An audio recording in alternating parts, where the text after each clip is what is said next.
What is shaking? Welcome to another episode of the Tom Tolbert Show.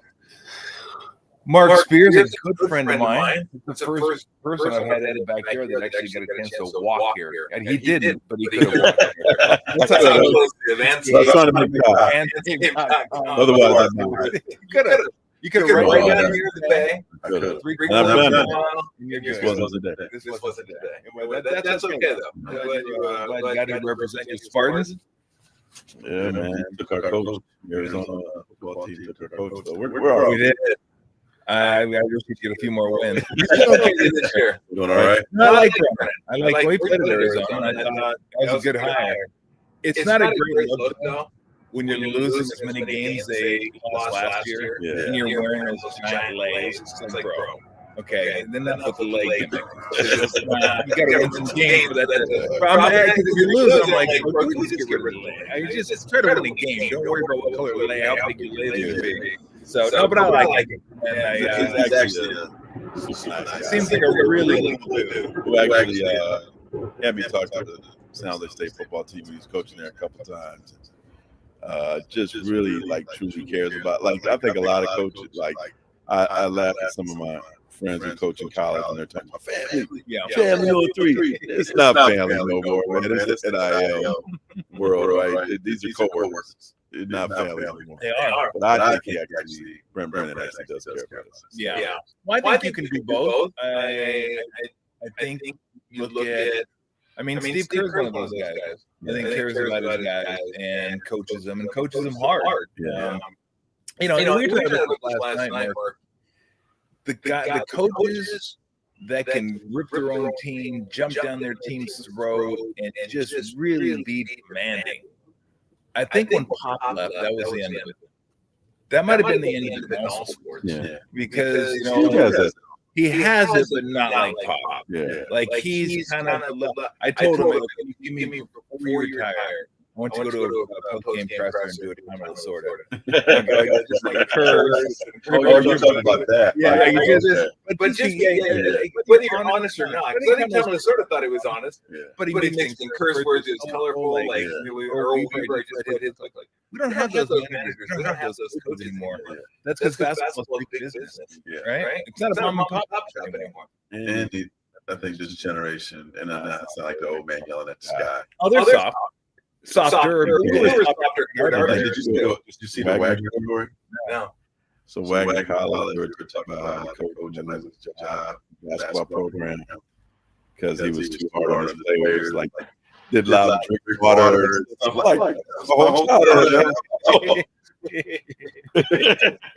water. It's different, man. Yeah, it's different. And then he cursed him out a little bit, called him out on the air. That was commonplace.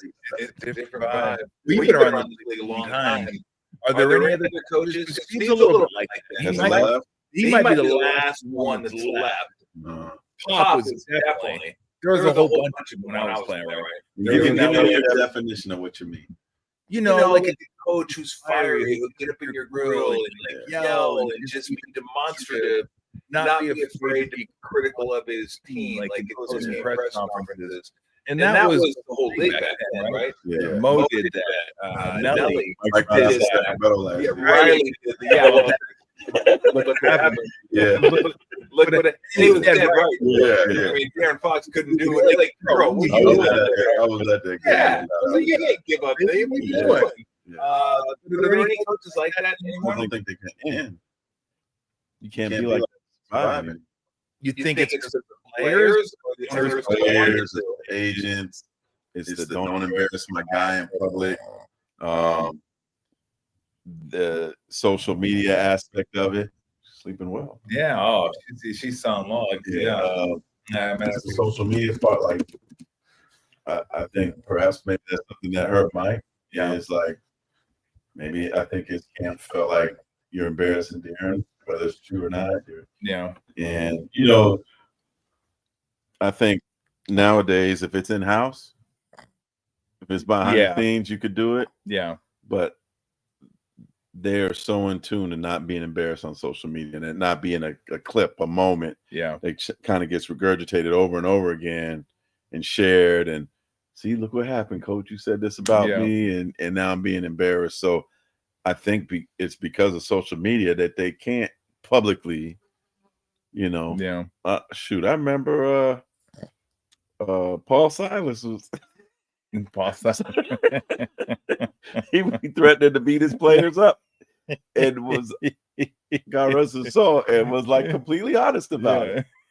I will fight you. You know what I mean? Like 20 years ago compared to now. Man.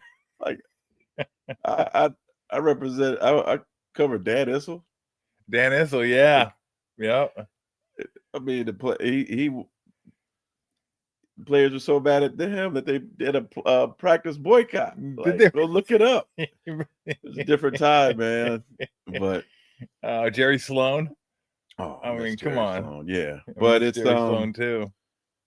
But I wonder if social media wasn't what it was today, if they could still coach like that publicly. That's a great question. Because back then you did it. And it was a story, and then it was gone. Yeah. Then it just lived in everybody's minds. Yeah. Now it lives right on screen, on your Instagram, and your Twitter, and it could last whatever. For years. Like there's a funny video, Kansas City Chiefs, where a dude is dancing in a locker room, and it looks like he's dancing like a stripper. Yeah. Right. And my buddy Eddie Kinnison was on that team. It was Hard Knocks in like the late 90s or something like that on this Chiefs team. And I'm like, he's like, man, that was like in the late 90s and it still lives because it's funny, So I just think that there's too much risk of being embarrassed. And that's why they can't do that anymore. It's really too bad. It's too bad. You enjoy that story? Bet you did. All right, let's start with the Warriors. Okay. Because I want to kind of make my way around the league a little bit and do a little bit of a preview. I know you had a story in Anscape. You said it come out today or tomorrow? Oh, it just came out 45 minutes ago. Okay, just came out 45 minutes ago. Jonathan Kuminga. What was the major takeaway from? What did you learn from the article from him and his dealings with the Warriors and the contract and all that? Because that was bizarre. Right? It was bizarre. Yeah. Yeah. The one thing I was surprised by was that he wasn't stressed about it. He basically went one day into practice before he signed, right? And I just assumed that this was something that was stressful. This is something that kept him asleep at night. Kept him awake at night. And it didn't. He was just like, I get done when it gets done. Like, but he explained to me, growing up, we got to remember, I think we got to learn people's backgrounds or stories a lot of times. And him being from the Congo and him being in the area where there's genocide and war but also having a family, some parents that were never fought in front of him, always peaceful. He really lives in a world of peace. And so he has, I think it's this is a first world problem. Yeah. I'm going to get paid. I'm not going to stress about it, but I'm going to wait and try to do as much as I can. And I think for him, the one thing that was certainly helpful was that Draymond, Steph, which I don't know if the Warriors were probably happy about, but Draymond, Steph, Hield, and Jimmy, who just went through a similar situation, or not similar, but trying situation in Miami, they gave him counsel. And they, instead of telling him, hey, man, you need to get your butt here and you need to sign, you're holding other people up, which he was. Yeah. Horford, Curry, Peyton, all these guys, Melton. 5 or 6, Melton. Yep. They were basically do what you need to do. And he said that he called Jimmy Butler when the Warriors had a training camp, Camp Butler down in San Diego. And told him he wasn't coming, and explained to him why. And Jimmy's like, I get it, because ultimately it's a business at the end of the day. But I think he called those guys my brothers, those 4 guys. I think if Steph, Draymond, Jimmy, or Buddy would have gave him some grief over it, maybe it would have been stressful. Maybe it would have made him feel guilty. But the fact that they had his back, that they supported him, that they gave him advice through it, I think that also helped give him peace through this whole thing. So I saw him after the game the other day dancing. Like after the game, like dancing, having a good time. You were around KD when he was unhappy here. I remember when Iverson was in a Memphis uniform, how unhappy he was there. Jax in 2009 when he wanted to be like, I've been around players that are unhappy and want out.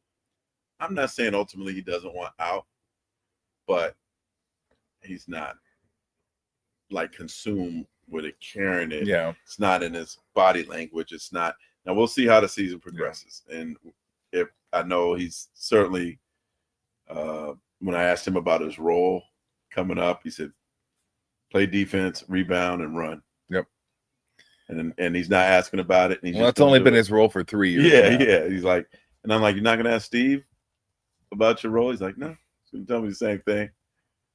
But he uniquely, and also you mentioned, hey, I'm a father too. Like he has it in this incredible perspective. Like it's all going to work out, whether it's here, somewhere else. But while I'm here, I'm going to give you everything. Yeah.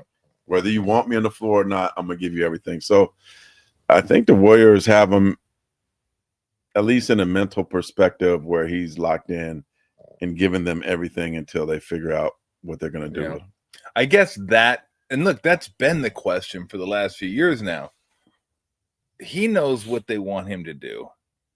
Can he be okay with just doing that? And if he is, can he do it well? Yeah. Because for me, he has gifts that not a lot of guys and even the NBA have. His basketball instincts leave something to be desired. Agreed. He's not a guy that, and I say he was like Wiggins in that way. Whereas, like, you know, they're not a step ahead of the game. Sometimes they're a step behind the game. It's like it happens and they think about doing something. Yeah.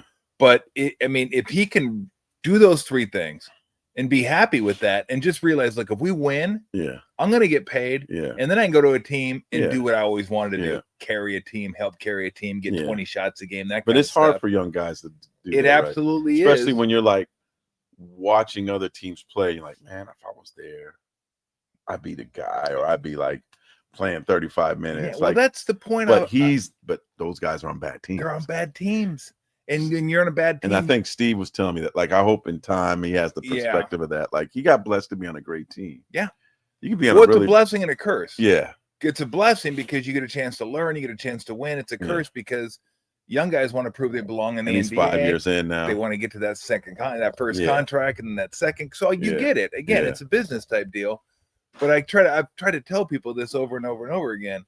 He was never going to get the runway guys for the Rockets or the Pistons or all those guys got because imagine that if he was they're trying to win a championship. Right? Yeah. He would have got 30 minutes a night. And it said, go make mistakes. You're fine. Sacramento. Yeah. You're not getting that for a team that's trying to win. No. And you're playing with, and correct me if I'm wrong, basketball savants.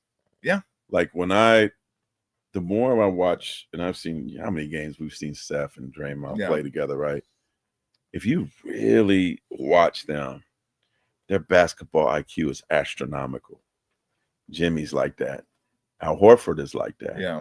So when you watch the fourth quarter of these games, when those 4 guys are going to play together, they're on a wavelength that is different than probably 95% of NBA players. Their basketball IQ is absolutely incredible. And it's going to win them some games. And then if you got a guy that's not on that same wavelength, like it's hard to play with them 4 dudes if you're not, because they're going to get frustrated. Yeah. Well, it's like that was under maybe, I don't want to say underreported, but when they won their first championship, one of the reasons they won was Iguodala, Draymond, Bogut. Yeah. Like you had 3 super smart dudes out there that just knew how to play the game. And when they've been a winning basketball team, they've had that. Yeah. And so let's fast forward to this year. Because last year, incredible series against Houston, win that. get off to a great start. I want to say they won game 1 against Minnesota, didn't they? Game 2, Steph gets hurt. Don't win another game. It's over at that point. Could have won that series. Could have won that series. Now you're in the Western Conference Finals, and who knows? And you know what? And they've always played the Thunder well. Yeah, I think they were 2-1 against them last year. Yeah, they've always figured out a way, and even the losses have been close losses. Like they're one of the teams. Not many now. Denver, that Cleveland, that can play them well. I can't explain it, but they had a fighting chance against Thunder if they had gotten it. Absolutely. Yeah. So the way I phrased it was, look, Oklahoma City and Denver, the top 2 teams. Agree. Then after that, it's a big pot, and you could take. And we'll talk about some of those teams. You could take them, put them at 3, then put them at 5, then put them at 4, put them back in, and take and do it again. That's how close some of those teams are. The Warriors, like, where do you think the Warriors are? They in that kind of 3 through 6, 7 mix? If healthy, if healthy, yeah, they could be 3 if healthy. Their guard depth is really outstanding. When you think about it, like Seth, who's going to be the 15th guy when he finally joins the roster. He led the NBA in 3-point shooting last year, right? Did he? I think he led the NBA in 3-point shooting percentage. Wow. And he's just a throw it, right? Like, if you think about teams that win, there's no wasted roster spots. Yeah. And so to have him, like, Melton was a starter before he got hurt. They loved him here. Yeah.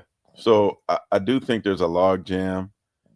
But it's a good problem to have at the Bro, you're like, I'm sorry, I love you, but your snoring's like ridiculous. I mean, we got her over here. We got the bunny. We got the bunny. Look at this. Look what we got over here. Like Noah's Ark. I mean, it's unbelievable what we got over here. We got Lou. We got the bunny. Surprise the kid. They love you. Proceed. Where we at?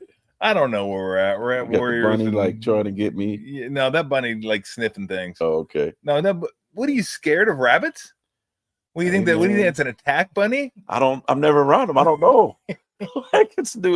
I've never been around a bunny before other than a petting zoo as a child. I haven't been around a bunny in like 40 years. What do you think? It's Monty Python? I don't know. Like a bunny's gonna attack you here in a second? I don't know. I don't want to find out. I don't know. A bunny came up to Mark. Mark's like, "Hey, well, wait a minute. What's that bunny I ain't thinking? got no parents to help me out. I don't know what's going through your head. I don't know what's going through your head. Man. And bunny's like, "Oh, I got one. I got a fucking." Hey. No, but you're talking about the guard depth, and I agree. I think this could be a really dynamic team. Health is going to be huge. I still think there's another big they should get. There's another one out there? You have one in mind? That's what Kuminga's for. Well, who's the guy you have in mind? I still like Vucevic. Do you really? I do. God, he's so bad defensively, though. But he can shoot it, and he can score in the post. He could definitely shoot it and score in the post. But, like, if you have him and Horford and Jace and post, like the 4 of them, when I watch the West, like every team, like you see the size that Clippers have now. Like, they got Zubac and they got Lopez. Yeah. You look at Denver, they got Joker and Valanciunas, right? Like Thunder have a big guy. Like we got 2 big. Well, yeah, I guess 1 really, right? Yeah. That you got to be worried about. But like every team, like the Houston showed you that, right? Like Horford is going to be like really important for this team. But like, what's his minute level? Like, how do you keep him healthy? Like, what's the threshold? How many games is he going to play? There's just so many. They're talented and good guards. But to me, I'd want one more veteran guy, one more veteran big. Just maybe those other 2 guys are okay, Trace and Post. But like a veteran guy, like that could, I don't know, just kind of like maybe help out, keep the minutes down, keep Draymond from playing 5. It's just it's a gluttonous of guards. Yeah. So maybe you sacrifice a guard or 2 to add a big that could A veteran big, not a young guy, and a veteran big that could help. How would you like? I saw Thomas Bryant. Like he Yeah. got signed real late by Cleveland, Did he? and I was like, it would have been a nice pickup for the Warriors. He's not a great 3-point shooter, but he's a rim protector. He will shoot the three. Like somebody like that. They don't have to, be a superstar, but a vet that could come in and play 10 minutes. And if Al's out for a few games, like if Al's out, like, do you trust some other two guys to hold the fort down? Not really. Yeah. So I that's where I think maybe not even just Kuminga, maybe that the depth of guards can be moved to try to get some more size in. Yeah. What do you think it says about the stability of the organization that Steve Kerr is going to the last year of his contract, and he's basically saying, whatever. We'll get to it when we get to it. We'll figure it out. Most coaches. I actually think it's kind of scary for the Warriors. You think so? Because I think he's a great coach. Yeah. If it ain't broke, don't fix it. Like if you bring somebody in, all bets are off, right? Like maybe you bring the wrong person in and Steph doesn't love it. Maybe Draymond doesn't love it, right? It takes a special human being to coach Dre. He'll tell you that. Yeah. I got to keep Steve. Like I got to figure it out. I think maybe Steve's thinking, let's just wait until the end of the year and figure it out. Yeah. I don't know how much longer he wants to do this. No, I know, but I'm like, you got to at least stay through Steph's tenure. I think he will. Yeah. I think he will. But I think that's probably something that he figures. Look, Steve doesn't want to go anywhere. Yeah. I think if Steve's going to. No, he comes and works with me. Yeah. He'll go back to that, and he'll be great at it. If Steve, I don't know that he wants to do that anymore. But I think if he's going to be somewhere, it'll be here. Yeah. And he just figures it's nothing that I need to concern myself with. When the time's right, we'll figure it out and we'll get it done. Yeah. And it'll make sense. I think it's up to him. I don't really think the organization's trying to push him. I think you're right. Yeah. And I think they're cool with that. Like, yeah. I don't think they figure, well, it's the last year of his contract. Yeah. He might bolt. I don't see that being in the cards. And as close as you are to him, I know him, but you guys are like family, right? Yeah. So I think you probably know some stuff from a health standpoint where he stands too. And as you get older, the travel's a little harder, and maybe he wants to do more things with his kids, but also with Nicholas being on staff, maybe that gives him some more energy too, some more life too, and it helps you want to be around more because you get to enjoy this with your son on a nightly basis. Well, again, I think all those things factor in, but he's in no hurry to make that decision. So would you? Must be nice. Yeah. That's what happens when you've had the success that he's had. So where would you put them? Not favorites, but contenders. That's how I would phrase it. How would you phrase it? No question. No question. Could they be in the finals? Yes. Yes. Are they my first choice? No.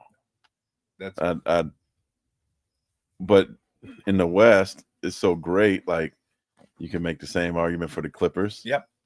Right. Houston. Yep. Although I'm not on the bandwagon as hard as everybody else is. I liked him better when Van Vliet was healthy. I'm not sure. Lakers. Lakers. Let me ask you about the Clippers. But first off, has anybody ever asked Kawhi, what did you do for aspiration?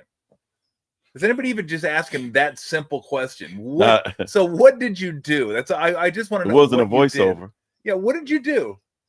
Does anybody even ask him what he did? Because like, is that? I'm really curious as when that's going to drop, like the verdict, and how it affects him then, right? Like I can't see Kawhi getting suspended. I can see the owner maybe getting a hit, but it's certainly curious and brilliant by the NBA to do an independent. Exactly. So they could blame somebody else for it. But as one GM told me, he's like, teams do things. It's just not to that extent. Yeah. Maybe it's $1 million thing. Maybe it's a $500,000 thing. But that was pretty brave. $28 million. Yeah. And it took one disgruntled employee to like bring the whole house down. Right. And Steve's a great guy. I don't know if you've gotten to talk to him much. Vaughn was just like the best, man. He's just, if you didn't know he had money, you won't know. He's a Tolbert kind of guy. Is he? Yeah. Just fun guy to be around, super energy, super So I feel bad for him because he's a good dude. You know what I mean? If you ain't cheating, you ain't trying at the same time, right? So, but I do know that from what I've been told, Kawhi's uncle has certainly been very opportunistic in trying to find creative ways. That comes across. Yeah, to enrich his nephew's portfolio. Well, when you're asking for pieces of the team, when you sign, I mean, he's going way above and beyond. What about I love Masai Ujiri would never talk on the record about it, but I'd love to hear Masai talk about all this. Oh, that'd be I have talked to him about it. Just not on the record. No. Let's talk about them a little bit because you mentioned they're two big guys, and Zubats and Lopez, but man, they got wings, right? They can get after you on the wing. I mean, Kawhi, when healthy, he's still an incredible player. You forget they got Bradley Beal. Bradley Beal's coming in, and I would imagine he'll feel like he gets a new lease on. Yeah, and then John Collins. And he's actually Bradley Beal's actually, when he's healthy, he's been pretty good, but he just hasn't been healthy. I also think he was mentally distressed there. Like it just. Well, you talked to him for the better part of the year, right? I did a diary 2 years on him. Last year, I bumped into him before a game in Utah, and just didn't seem like he was in a good place. Yeah. It's curious to I always like watching or seeing how stars adapt from being that guy, which he was in Washington for so long, to being one of the guys. Yeah. And I think that was a hard thing for him to adapt to. Didn't go well. Used to having the ball in his hands, and I think it could be better if the Clippers. It could end up being a steal for the Clippers. And so basically you're going to get open threes all you want because you're playing with James and Kawhi and good passers. And so I expect Paul's there now too, isn't Chris Paul's there. I can see him playing big minutes in the fourth quarter, getting them over the hump in tough games. So I like them. They'll be interesting, man. They're going to be really. They got everything. They're going to be really interesting. Yeah. You think Devin Booker's looking around like? It's interesting. Where did we go? Man, it's in. What's that? You ever see that meme from Fresh Prince when Will Smith standing in the room all by himself? That's Devin Booker. But he was just it was funny you mentioned him. I was talking to somebody this morning dude, he's just a couple of years removed from being in the finals. I know. And he was, at that time, he was above Shea. He was above Anthony Edwards. Yeah. He was above Luka, maybe even too. He was a dude. That guy. And he hasn't changed as a player, but the team, he's probably played for 8 coaches in his career. And he's getting paid and he's wasting his prime. Bummer. I know Steve really loved him in the Olympics. Yeah. And he's a great guy, great shooter. Great guy. It's hard to turn down that money though. Yeah. But I'm also curious to see, in the same case with Kuminga, I'm take the money and figure the rest out later. At what point does Book say, all right, it's time? Yeah. And I think he's got enough equity in that franchise. If he wanted out, you got to respect it. Yeah. They're just doing a lot, all these changing of coaches and front office and the owner playing Monopoly with this team. I have heard nothing that suggests that he wants out. But when they're sitting on the bottom of the Western Conference this year, I'll be curious to see what he ultimately thinks. Yeah, that'll be interesting. All right, we talked about one team in LA. What about the other one? The Lakers and Luka and LeBron. And the big question for me is Ayton going to be? No, he's the difference of whether there's something or not. Be a guy, because to me, and I watched Portland last night. I was there doing the game. Mm-hmm. If the Lakers had a guy like Klingon, and put him in the middle, I might put them in the Western Conference Finals, because that's the guy they need, right? A center, just a tough guy, physical. DeAndre Ayton has. If you put Ayton and Klingon in the room and had a skills competition, you'd go, "Oh, give me Ayton any day of the week," because he has skills. Yeah, but he's almost like a 7-1 off guard or wing. He's not physical. He doesn't block a ton of shots. He doesn't affect a ton of shots. But he can. He can. Look, he can get to the rim, lobs. Yeah. He can shoot a 17-foot jump. Like, he's super skilled. Yeah. I'm wondering how he's going to fit with Luka, because on paper, in your head, you're like, well, the pick and roll game, that should the be lobs really good. I'm curious to see how they look. I don't think they play together yet, but when they do, the thing with Ayton, and I actually went to the Bahamas with him and been around his family and eating his mom's cooking. Like, I've had some significant time with him. Shocking you would go to the Bahamas for a story. He invited me to come. It was the story that needed to be told. Have you been to Bakersfield for a story? I've not. See, that's what I'm talking about. No NBA players coming out of Bakersfield, though. He's like, oh, Bahamas, all I got to do is story. Yeah, once they got rid of the G League team in Bakersfield, the Jam left, the Bakersfield Jam. There's no reason to go there anymore. But where's this guy from? Bora Bora? Oh, shit. We got to do a story on this dude. I think we need that. We have the Fiji Flash. I'm there. Let's go.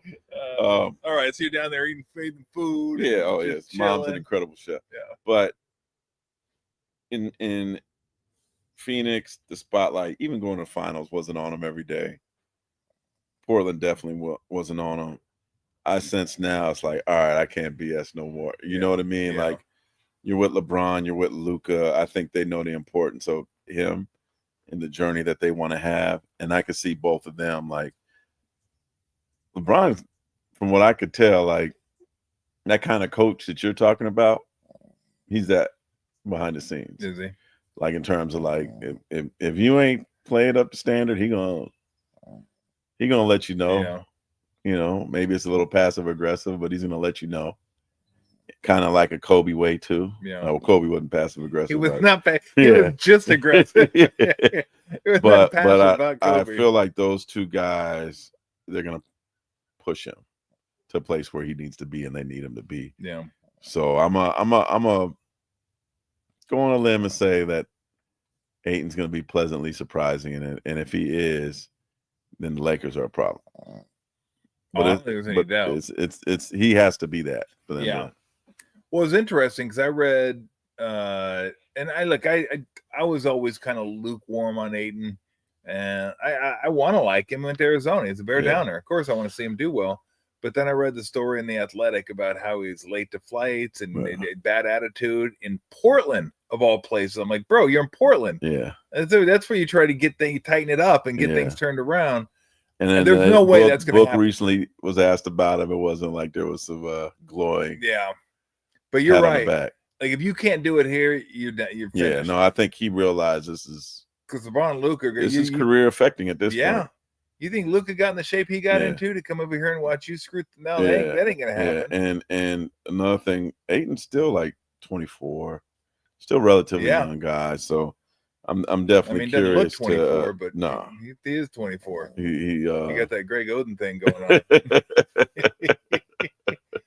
So I mentioned Luka. Luka came into camp in great shape. Should we be giving guys like kudos for doing what they should be doing anyway, which is, hey man, me and you are big guys, man. Like, losing weight is not as easy as a lot of people make it seem. Get it, but we're not. I bet that's you, not my job. It'd be easier. It's my job. It'd be easier if you're getting $60 million a year. Touché. I mean, my job is to write, not to play. Yeah, I mean, isn't that the bare minimum? You're in shape. Like we're like, oh, they already made such a big deal out of him looking great. And I'm like, well, yeah, but he should. But I think look how much money he's getting paid. There certainly were some growth. How much of LeBron's influence you think? Looking at LeBron and his longevity, I think it's the shame from the social media. Really? I think that had a lot to do with it, man. Like, so body shaming works. If you think we're onto something. Yeah. If you think about it, like, that was the first time Luka was really like dogged out. Yeah. You know what I mean? Yeah. Like, you know, he's been a darling. Yeah. And basically, I'm sure that was humbling and crushing that they traded him. He probably figured he was going to play there this whole year. He could do what he wanted. And then, wait, you traded me? Yeah. I'm the pretty girl here. Like, what are we talking about? Like, what? That's a lie, right? Like, that had to be crushing. And they're like, you're pretty, but you talk too much. We're trading. But like, one interesting dynamic is both Zion and Luka both have Bill Duffy as an agent. So I behind the scenes, I'm sure Duffy's kind of honest with both guys. Also think separately for Zion, Joe Dumars coming in, it's different. Yeah. We're not doing this no more. Because like Zion got away with a lot of stuff. And I think Plane not showing up to Plane's late. I'm sick. I'm not going to practice. You're not going to see the doctor? You're not going to come in and let us see you? Nah, I'll see you tomorrow. You know, that's and not good. There were past teammates that I talked to of his that like he could be better than LeBron if he wanted to be. And so, but I think when Joe comes in and then your contract's going to be up, new contract certainly gives you great motivation. Yes, exactly. Right. But I think Joe's probably pretty honest with him. And it's interesting that like Zion went from this guy that was going to be the next icon to we're not even talking about him for the 28 Olympic team anymore. You know what I mean? Yeah. Like he still hasn't played in a playoff game. It's like year like 6 or 7 or something like that. Hopefully he woke up, because people that I know that have played with him, like that have seen him behind the scenes, seen his talent. We've seen that the Pelicans win with him on the floor. He's got to love it. And I think that's been more the question, like how much love of the game does he truly have? Yeah. But there seems to be a better effort, better guidance around him. Like I never questioned Luka's will to play. Like I know he's an assassin. He could be like skinny Luther or big Luther. He still say great. Like he still plays great either way. But I'm sure the way that trade happened and how humbling it is, it probably gave a lot of motivation to get right. Yeah, I would think so. And look, how could you not, just by osmosis, with LeBron on your team, look at him and look at his body and just think that's part of the reason he's able to play until he's 41 years of age. He always keeps himself in great shape. And he's gotten hurt, and he's got hurt more recently, but that's just what happens when you're older. 41, right? And look at all the mileage on those tires. You kidding me? Yeah. Those things should be bald by now. They should be. He should be running on rims. Yeah. And he still has tread on the tires somehow, like that some way. Chevy Avalanche that I bought a Chevy Avalanche when I worked in Denver, and I'm so bad that I traded it in. Like I see Chevy Avalanches all the time, and I enjoyed riding that old truck. And they last. He's like a Chevy Avalanche, man. He just keep tuning them up. The Chevy Avalanche of the NBA. But I think those guys like learned a lot from Kobe in 2008 Olympics. Now he worked. I think LeBron, Melo, Wade, Bosh, they all changed things about what they were doing with their body. And now, like LeBron, like he says, he put $1 million in his body every year. I believe him. Yeah, because he's almost like a robot. I can't believe the guy is still playing, and he doesn't really get hurt. But this is also the first camp where he's like taking the preseason off. You're starting to see a little like, okay, he's getting older, but I wonder if part of that's like, well, this ain't my team no more. Is there a pout in there, or is this, Yeah, I don't know. So I am curious with the Lakers, like, it's Ayton and how LeBron like fits in with everything. Because this is the first time where you're not the guy no more. Yeah. Where I always tell the story about Chris Paul wasn't the guy anymore when he went to Houston, right? It was James Harden's team.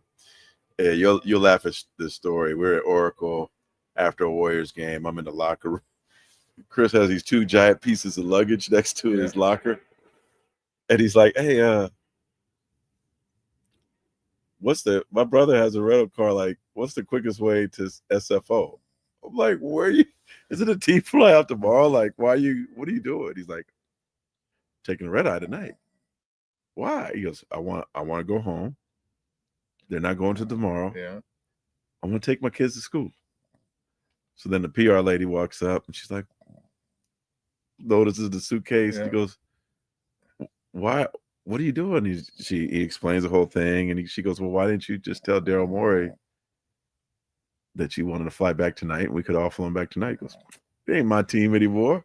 Or no, he said, "It ain't my team," and he kind of like looked at James, who might have enjoyed a nice, fun night in San Francisco that night. So I do wonder how, like, respectfully, like LeBron adapts to the change of guard. I mean, it's not like he's not going to be respected and they're not going to take care of him. Of course. But, if he conveniently not signing him to an extension, and it's kind of like, when they want you to leave. Yeah. When you go to somebody's house for a party and then all of a sudden they're like, okay. Like, I feel like the Lakers are just looking at their watch. Don't you think LeBron's, maybe he's not. I was going to say, maybe he's beyond the point of having to be the guy on the team. Like being 1B and winning a championship would still be enough for him. Because it's all about legacy for him now. I mean, he's already cemented. Like but that's got to be hard, right? When you're the guy that everybody's been kissing. Something we would never know about. Yeah. I've never reached that. No, who has? Nobody's really reached that status. Yeah. I don't know. Like, could you imagine Michael Jordan or Kobe? Like, no. You know what I'm saying? Yeah. And I'm sure he probably felt like that would never happen. Where I'm like the second the second guy that you think about when you ask about travel and what should we do and this and that. So perhaps that's a little humbling too. So I'm curious to see if he wants out. If he like, hey, I want to go to Cleveland. And I think the Lakers would probably respect it if he does want out. So if they don't get off to a good start, I would keep an eye on him.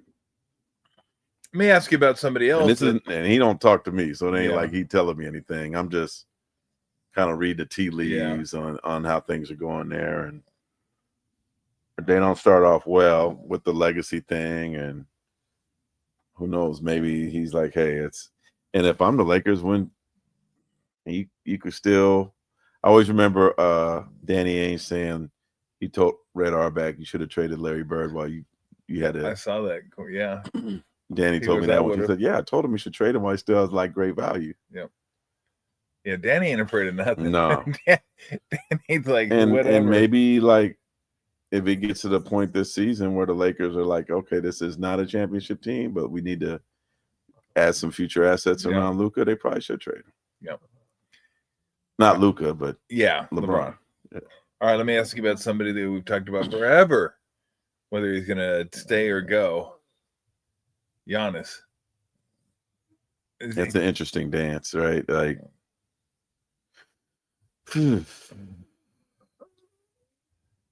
when you're a small market team, man, you got to be like really, really like careful with that.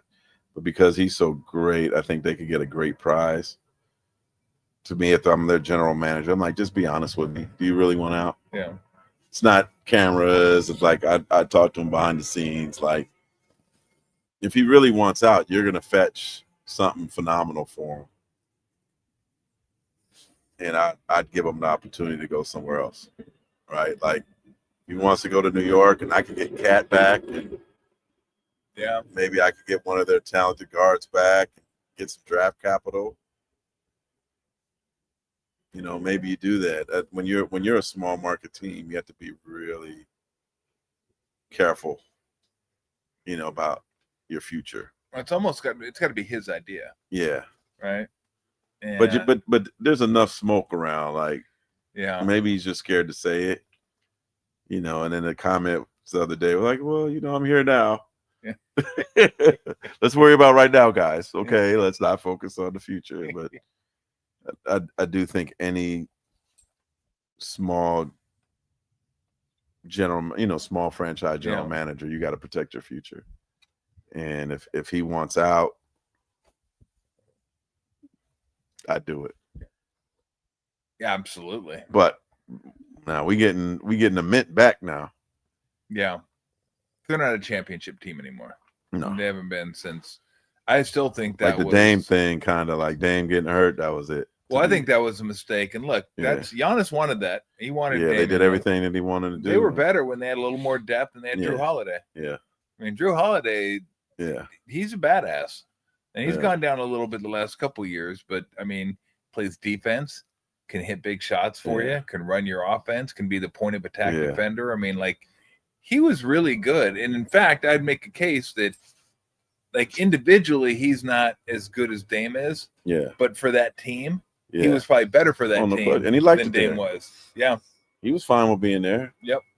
He was crushed when they did that, even though. Yeah, when your star wants something. What do you do? What do you do? But at a certain point, you're like, all right, man, like, maybe this run its course. Yeah. And the problem is those guys always want to go to where they want to go. Yeah. So you want to go to New York, and New York knows that you want to come here. And so how am I supposed to negotiate something great when you're not open-minded? Can you give me 10 teams? Yeah. Can you give me 6? And I think that was a tough thing with Dame's situation. It was like, I want to go to Miami. Yeah. But Miami knew this. So, like, if New York knows this, Mitchell Robinson, like, you know what I mean? Like, I don't think it's good to publicly put your hand out there on where you want to go. That doesn't help the team that's trying to trade you. But to pigeonhole that franchise to, like, I only want to go here. I just think that, who did I talk to the other day? Talked to Drew Holiday yesterday. And he said, I appreciated that Brad Stevens was honest with me about what was going on. Like, no, I'm sorry. That's not correct. I talked to Brandon Ingram yesterday. Okay. No, Drew did not say that. Slice that part up. What? It was Brandon. I talked to so many people yesterday. Brandon Ingram said that David, the general manager there. Oh, I know who you're talking about. Griffin? Dave Griffin. He said one thing I give David Griffin credit for was he was honest with me the whole time. And I think that Brandon checked out, protecting a small market, knew he had checked out. I mean, I don't know if Toronto was his first choice, but he's happy and he got paid. But, like, I do think that we're, as fans, as media, sometimes we could be in this fairy tale land about this not being a business too. Yeah. So Milwaukee has to protect their business, same way New Orleans does. And, I think at some point, like New Orleans with Zion, you got to protect your business. But the problem when you have a guy like the Zion and Giannis is, like, the things that we don't think about is how much corporate money they bring that team. So if all of a sudden you move Giannis and the pieces that come back aren't in his atmosphere, I'm gonna take my, my little thing I got in the arena. I'm good. We'll take our $5 million back, or 20, 50 million, or 50 million back. Yeah. And I think that's part of the reason why Zion, I was told, hasn't been moved to New Orleans, was because he's bringing them a tremendous amount of money from a, sponsorship standpoint. So there's a business side of this as well. Like, probably is fearful for Milwaukee is like, man, if we trade him, then a lot of our corporate sponsorship money could go with it. I mean, I'm going into the inside baseball. No. It's tough because I think sometimes as a franchise, you look at your organization, you're just spinning wheels. Yeah. It's like we may have to lose some money in the short term to end up making it back in the long term. But it's tough for some owners to. And season ticket holders might be like, I'm good. Yeah. I really like watching them, and they're gone now. So, but it's a tough road, right? Yeah. For the small market teams. Yep. All right. Anybody else that jumps out to you in the West? You got Memphis, Minnesota, Dallas. Dallas heard already. Dallas. Can they hang in there until Kyrie gets back? Yes. They're big. Yes. Dallas is massive. Yes. Getting Russell, I think, was a sneaky smart move by Dallas because he's You start for a lot of NBA teams. He'll start for Dallas and hold the fort down, and there's no pressure on Cooper Flag, who I think is going to be elite. Yeah. I think he's going to be like a special player in this league. And I yelled on NBA Today the other day to like get on the bandwagon now. Yep. They ain't talking about him, but get on this train because he's going to be just an amazingly all-around player. Amazingly, I made up that word. That's good. All-around for player. him, I think that's fine. Yeah, he's going to be special, and that's going to make it better for Ant. And I do see Kyrie coming back, and they got a ton of good guards there. They got size. Yep. They're the team that we probably should talk about more. Spurs are kind of like to me, the two like teams that are just kind of keep an eye on them. Yeah. San Antonio and New Orleans. Yeah, I want to see how San Antonio's guards fit together. Yeah. They got Fox, Castle, and Harper. And we ain't talked about Minnesota. Well, I just asked you about them. What do you? They're still elite. They're still in there. Yeah. You know, Edwards is. But Ant got to take that step.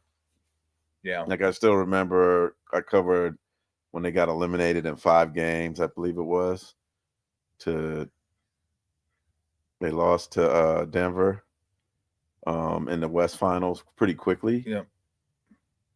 And he wasn't. I remember. No, it was in Oklahoma City. They lost in 6, I think. Had to be 6. Yeah, it was Oklahoma City because Oklahoma City beat Denver. No, yeah, it had to be in like 6 games because. Yeah, but I remember Mike Conley being like, "Yo, man, like he was crushed," and Ant-Man was like, "Yeah, we'll be back next year. Like this is a guaranteed, man. 2 straight trips to the West Finals. He didn't make the finals. Like, hopefully, there's more sense of urgency from him in terms of winning and correct me if I'm wrong. You're a basketball savant. Who? Mind wise, who is you? No, I respect your opinion. You got great opinions, but I appreciate that. He savant ain't it. He needs to impose his will, and I think once he imposes his will, he's unstoppable. But I don't think it's a consistent imposing of will. There are moments where you're like, okay, that's Jordan, but Jordan, Kobe, they impose their will. Yeah, Steph. And I think like a lot of big games, Ant needs to impose his will. So I'm curious to see if he takes that step as a superstar in this league because it's there for him. Yeah. But right now they went to the West Finals and nobody's even talking about them. Right? No, I know. You're like, oh yeah, Minnesota. They're the oh yeah team. With him, it's not. Can he do it? Because he most certainly can. No, no question. When he does it, like when does it click? When the team needs something in the fourth quarter, can you give it to him more times than not? I mean, I don't want to romanticize Jordan and Kobe and those guys. They failed plenty of times in the fourth quarter. But there was an effort there. You knew it was going to be in the balance in their hands. Like when you watch Luka in the fourth, when the game is on the line, like I was there in the West Finals last year. Oh my God. Incredible, like just like a demon, like he wanted it. Like Luka, yeah, Luka wasn't in the West Finals. Yeah, he was. I'm saying last year. I said last year. See, I'm actually saying last year, like 2024. What do you mean, like last year, like 2 years ago with Dallas? Well, that would be 2 years ago, not last year. No, it was last year. Who was in the 2025 West Finals? Who was in the 2025 West Finals? Yes. It was Minnesota and Oklahoma City. Yeah, that's this year. Last year. That's last NBA season. Stop! Don't do that. Don't do that. I'll put Lou down and go over there and tackle your ass. You know what I'm gonna do? I'm gonna put. Am I wrong? I'm gonna do one worse. I'm gonna take the bunny and put it in your lap. We're both gonna hurt. I'm gonna put the bunny in your lap. That'll really freak you out. Like it was last basketball season. You're going calendar year on me? Yes, I said last year. I'm a journalist. Like I put the corrections where the player says last year. I put last season because it doesn't always match.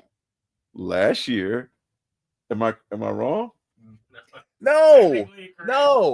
You're correct.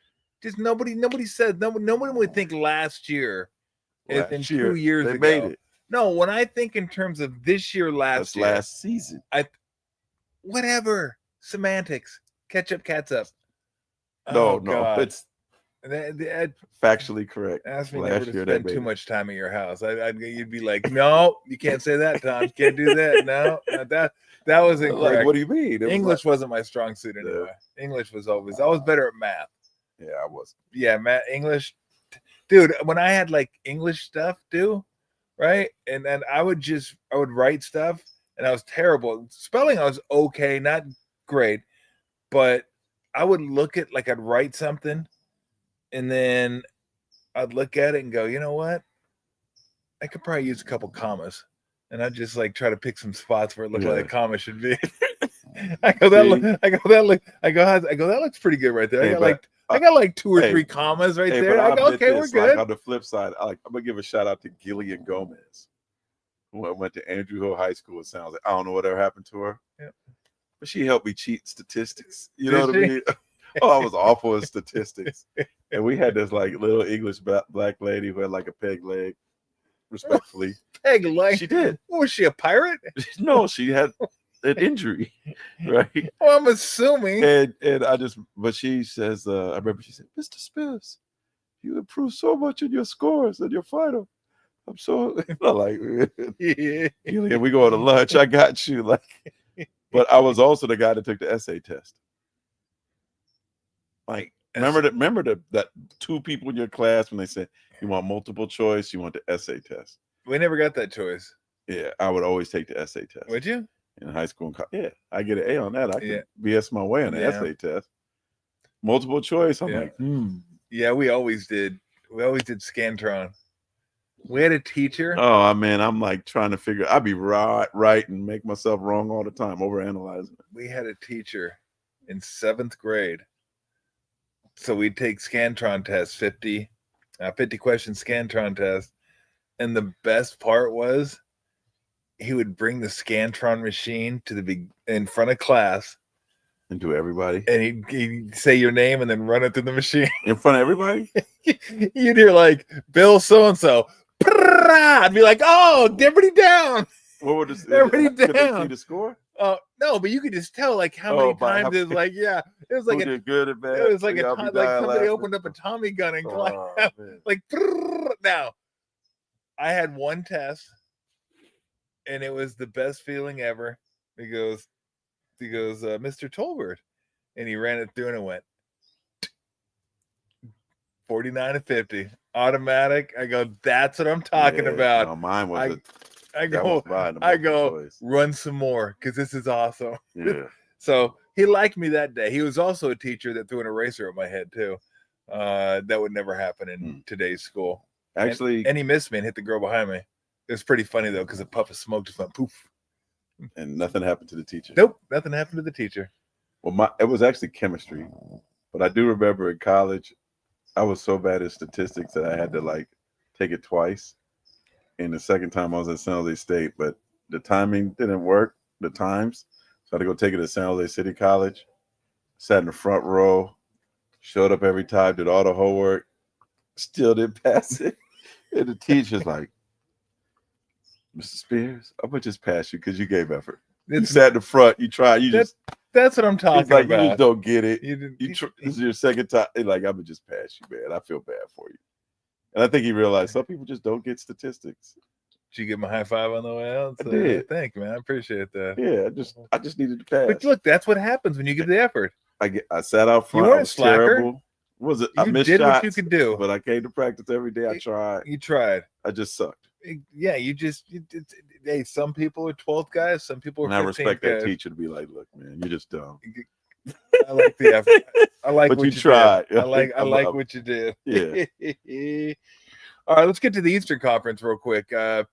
Anything there other than the Knicks, Magic, and Cavs? Atlanta.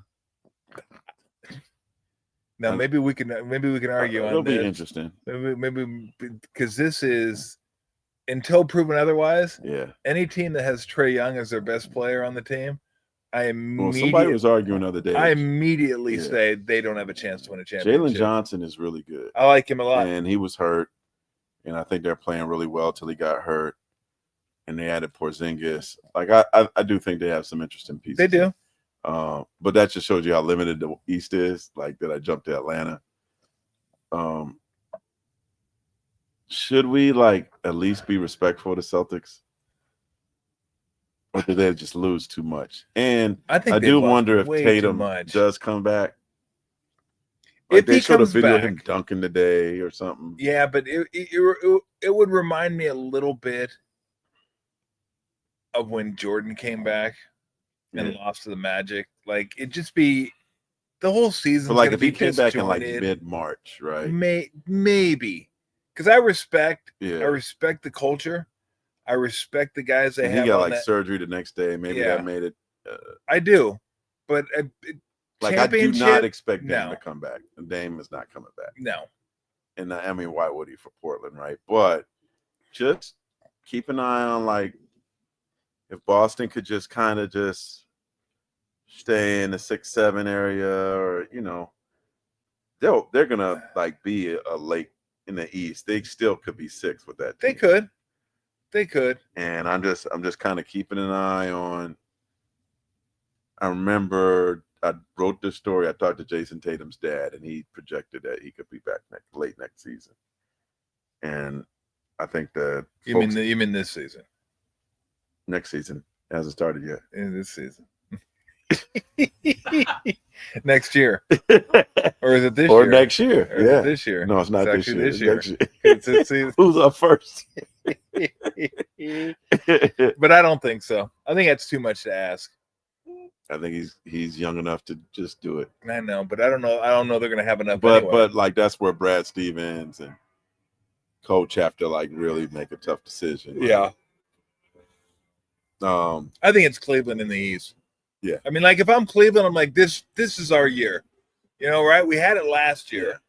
We got steamrolled by the Pacers who had a magical. I just so happen to be doing a Donovan Mitchell diary this Really? year. Yeah. Oh, that'd be good. Yeah, so I get to visit with him every month. So that'd be fun. Just saw him last week. So that'd be. I agree with you. Yeah, I mean, you look at they have everything you'd want. Yeah. To win a championship. They really do. And then the road is pretty clear. You think Detroit? Not quite, but they'll be dangerous in the playoffs. Yeah. Another year. Cunningham's amazing. Yeah. And I like the combination of him and Duran. I like that 1-5 combination that they have, but not quite ready for prime time. Yeah. I could see him second round. Yeah, I could see him upsetting somebody in the first round, or maybe him getting a 4 or 5 seed somewhere around there. Yeah. But to me, if I'm Cleveland, I'm like, look, this is our the road isn't going to get any smoother for us. If we can make it happen. Yeah. I think New York's still really good. Yeah, not really. Yeah. I'm not on them. And Boston will be back in the mix next year. So it's Indiana will be back in the next year. Yeah. Indiana will be. So this is Cleveland the year. Has to make it, man. This is the year. New York has added depth and shooting and all that. That's going to be those two teams. Because I like Orlando, what they've done with Bane. But they still they're not quite there yet. They get over the hump. They'll have their growing pains. Yeah. Whereas the West, there's so many teams. Yeah. The East to me is really 2. Yeah. And Cleveland's a problem, man. They could be the best team in basketball. Yeah. I mean, they really could this year, depending on how Oklahoma City comes back. Talking to all their stars last week, I sat down with all 4. Yep. They got a fire under their belly. They've gotten embarrassed 2 years in a row. Yeah. So, I think they understand the importance of each moment. They had the best record in the East last year, and it still didn't matter. They still got to be healthy. And so I think they're going to be a little patient with Garland. Although I think he could come back when the season starts, make sure he's right. Because I do think because the East isn't that great, they as a franchise got to remember there's room for error during the regular season. I don't know that they need to win 64 games, right? Just be in the top 2. No, I agree.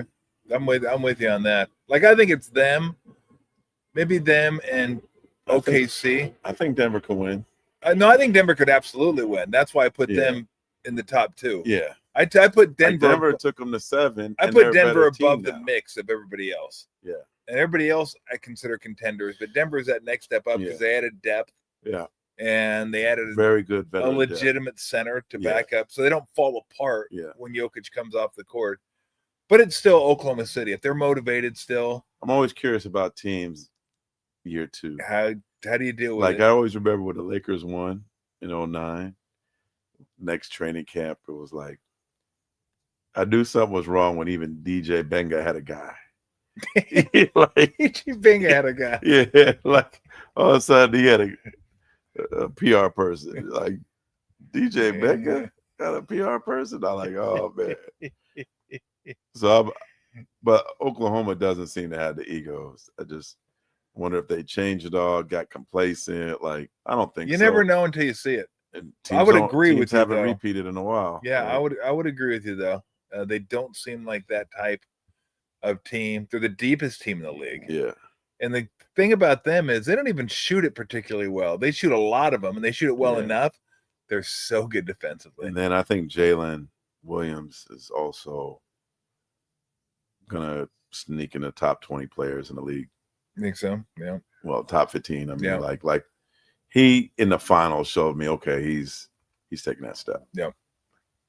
And they locked up him and Shea and Chet for the long term. Chet still could be better. So they got their 3 guys.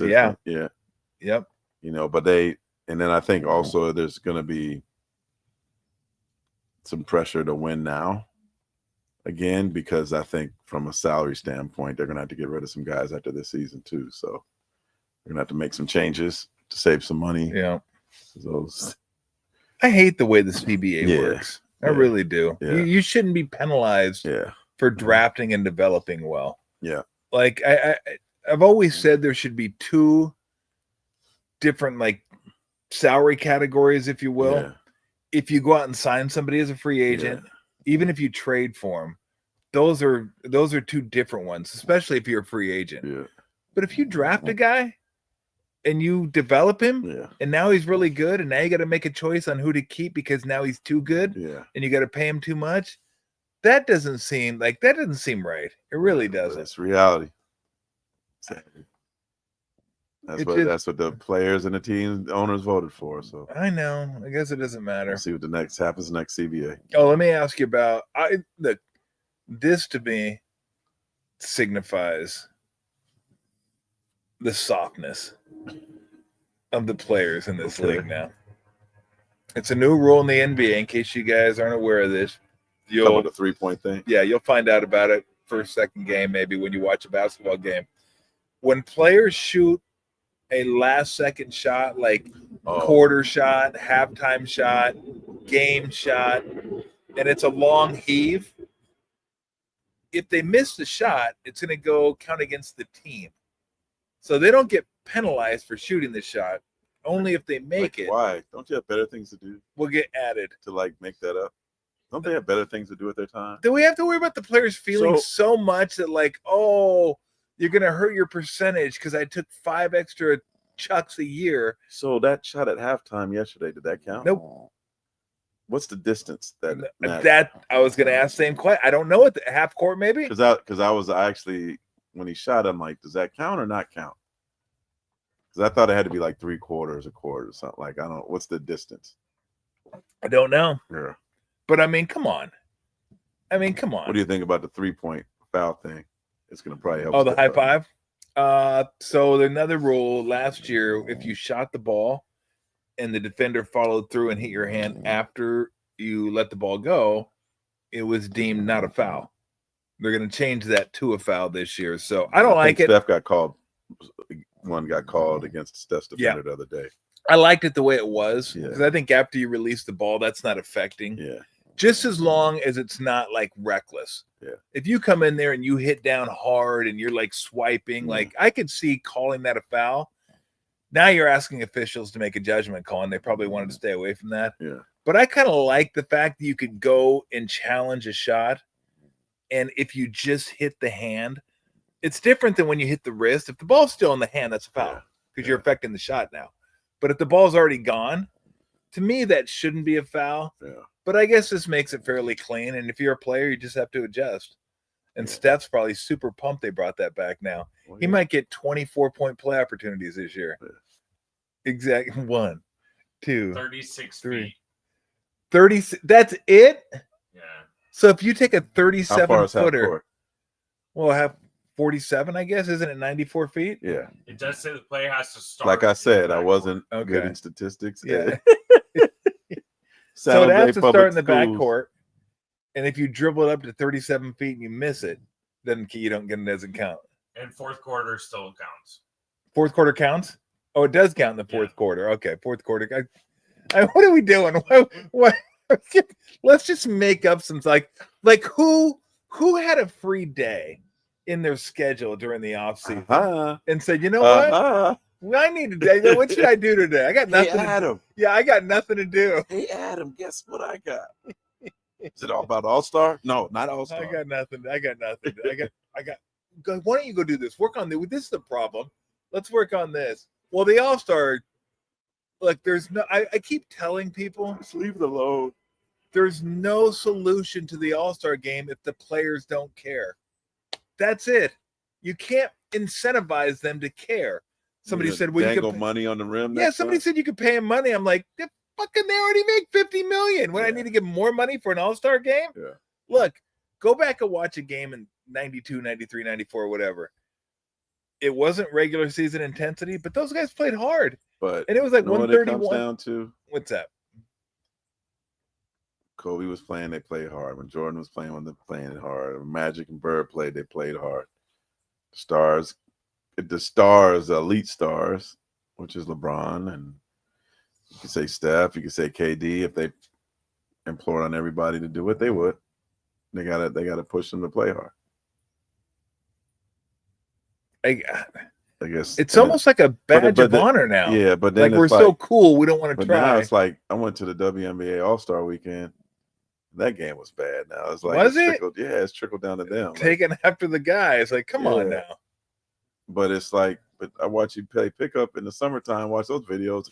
Yeah, you locked down. Like exactly. So that game, you really show me the statistics of who gets hurt in the All-Star game. I've never seen an All-Star. Neither have I. I guess some might say, "Oh, Wemby had an issue after that." I think that was a pre-existing issue. Yeah, but don't want to wear yourself out for the parties. You don't actually give any effort. It's embarrassing. I mean, it's embarrassing. It's absolutely embarrassing. I would think it would be fun to just play in that kind of pickup game. It was I looked forward to watching the game in the early 90s. It was so much fun. 2000s too. Like I was at that one Jordan's last one in Atlanta. That was incredible. Yeah. When Kobe's like, "No, don't let him shoot." Yeah. Are you still with the? I know you were.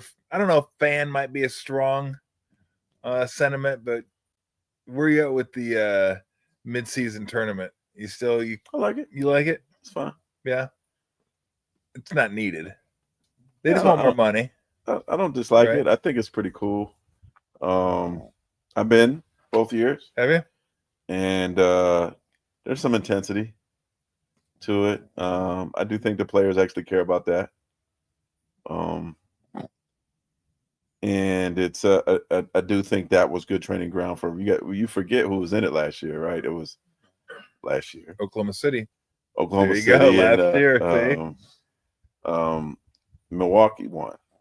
But Thunder lost. But it actually was last year because it was 2000. Exactly. Yeah, it happened in November, December. But I think the Thunder gained from that. Yeah. Because that was like, I'm not going to call it finals, but it was a playoff intensity thing. And they lost, and they gained some maturity off of that. Like, all right, we're not there yet, So I do like it.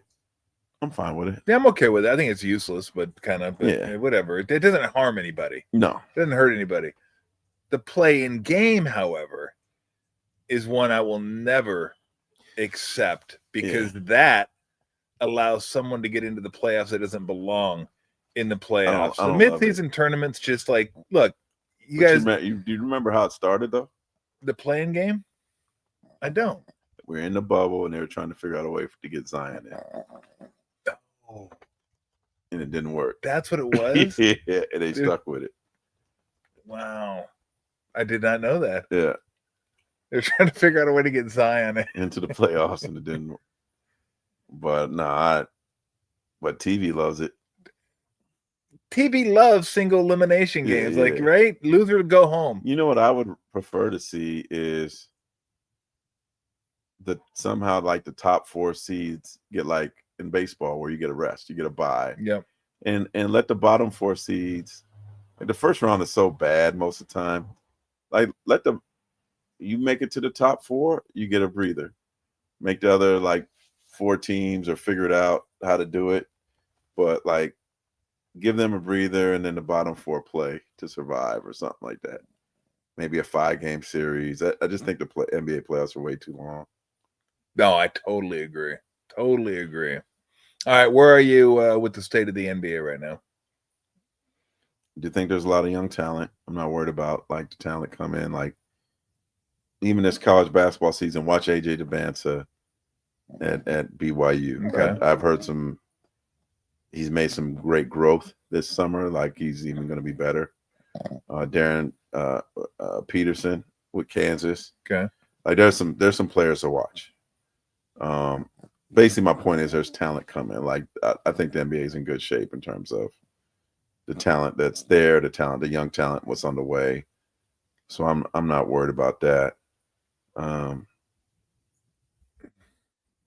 But I do think like it's time for it.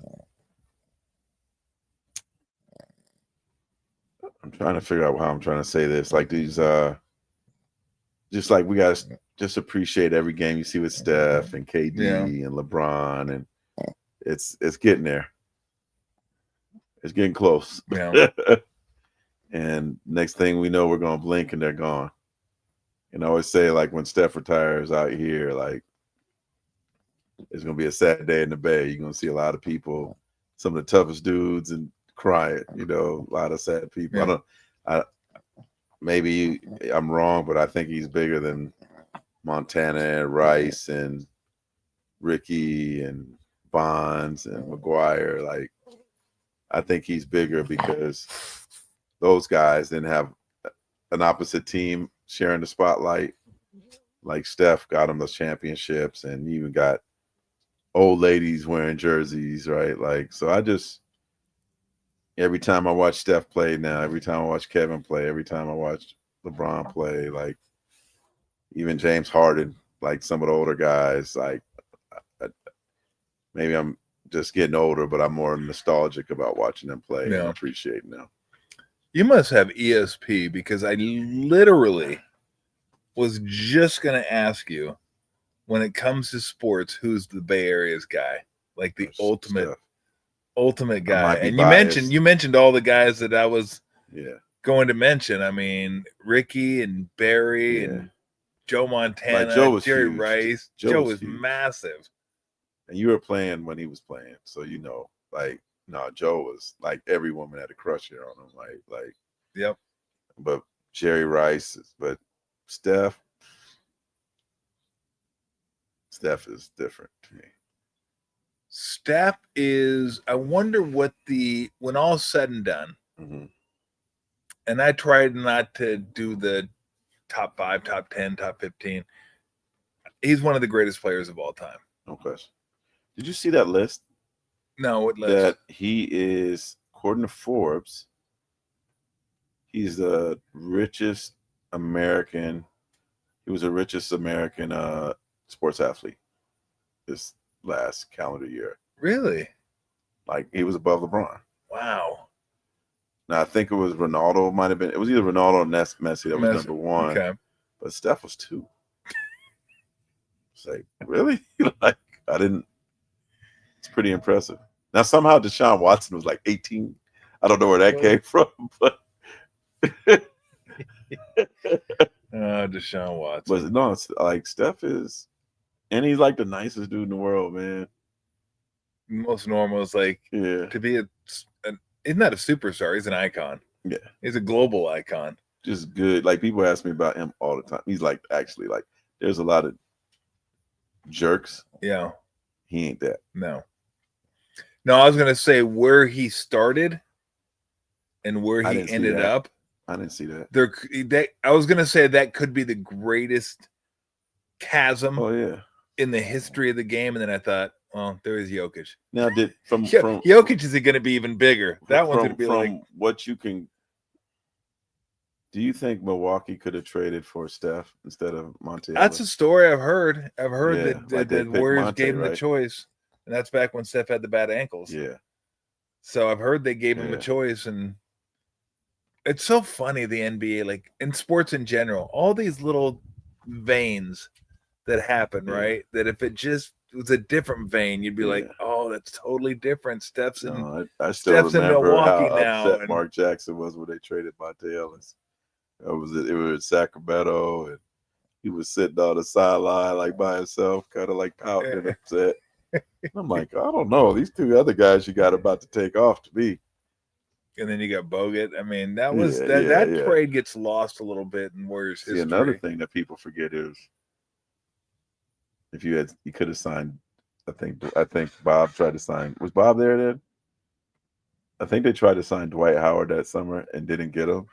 So then they ended up getting Bogut. Yeah, I'd heard that too. I'd heard they had some interesting conversations. But the Ellis trade, which ended up getting the owner booed, ended up being like one of the best trades for the franchise. I was at that. I was there for Chris Mullin's jersey retirement. Me and Kevin Love still laugh about that to this day. He brings it up. Why Kevin Love, you ask me, right? Yeah. Who did the Warriors play that night? Were they playing Minnesota? They played Minnesota. Were they? So all that stuff happened, right? I go to Minnesota's locker room after the game. He goes, God damn, Mark, what was going on at halftime?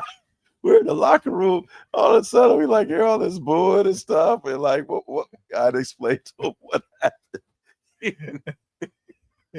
He's like, they were in the locker room. Like, what is going on out there?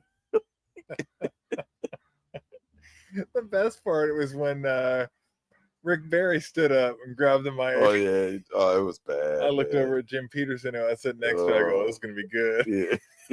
Yeah. I like to watch that video. You people are crazy. Oh my god. I was like, oh no, Rick's got the mic. Hold on. This is supposed to be about Chris Mullin. Sits, huh? No, it was supposed to be about Chris Mullin. There's Chris over there standing by. There was like, it was funny. It was a similar moment like several years later. Like when Vlade got his jersey retired. Or it was Vlade or Page? I think it was Vlade or Page. I don't know. You know, like I remember, like that didn't go out there. He didn't. See, that's weak. He's like, nah, no, I seen this before. I'm not doing. Well, see, I think you can go out there, but as an owner, you just don't want to make it about you. Right? Yeah, just be there. But I do give Joe a ton of credit because after getting booed off the court at halftime, he came right back out in the second half, sat down in the seat and watched the game. And most owners, I think, would have just hid in the back. Say, I'm not going back out there. He's like, yep. He goes, nope, come right back out here. Coheed got booed at 2003 or the 2000 All-Star game. You never saw him again, right? I was like, no, he's going to be okay. If he can take that kind of beating and then come back out in the third quarter and sit in his seats, he's going to be fine. He didn't worry about that. But, yeah, just everything, right, that could have – that could have happened. I think it was okay. And they were going to trade for Kevin Love too. There are people in the organization wanted to trade Klay Thompson for Kevin Love. I think I'm wrong. I think it was they could have got Dwight and didn't work out, so they got Iguodala. Really? Look it up. Okay. You would know more than I would. But I think some reason like Dwight said no, and then they ended up signing Iguodala instead. That might have changed a little bit. Might have changed things up a little bit for him. Yeah. Because sliding doors, baby. It's sliding doors. It really is. It's amazing to think about what could have, should have, would have. Yeah. I mean, you look at now whether It was okay. Ogden said, "Yeah, it was." What? Dwight Howard didn't come. And they got Iguodala. Turned into Iguodala. Yeah. Instead, I mean, look at you. Look at the big brain on Brad. Look at the big brain on Brad. Dwight signed with the Rockets instead. How'd that work out for them? Not great. But hey, Larry Riley thanks me about this, but I always give Larry Riley credit. Because in 2008 or 2009, Steph's dad and Steph's agent told Larry Riley, do not draft Steph Curry. We want to go to the Knicks. Yeah, I remember do not draft him. He does not want to play there. He's not coming to work out. He's not going to do an interview.